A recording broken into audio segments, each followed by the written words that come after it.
que no puede estar aquí esta noche porque ha tenido que irse para...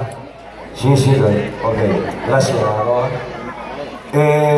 Y se fue a no sé dónde a seguir con su trabajo, que es la corbata de la farándula. Como les decía antes, me invento cualquier cosa para agradecerle a estos pedazos de artistas que vengan a Valsequillo a compartir con los mínimos y con todas estas cosas, con te cambie un queso, como es Luis el Moncloa, con queso arreglo el mundo. Esta mención especial de la corbata de la farándula es para Luis Totó Niño, Totó Jungler. A Totó Jungler, mención especial, premio de la corbata de la farándula. Y me dijo por teléfono que subiera Aitana a recogerla.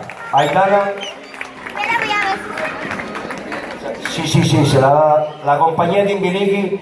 Aitana recoge el premio de Totó para que se lo manden, que estará yendo para Chile.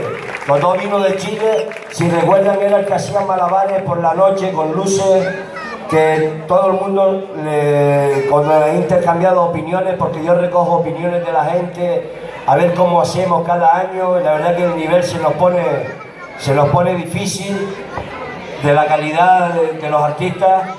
Ya les digo, el corazón de los valsequilleros y valsequilleras es el regalo y el premio.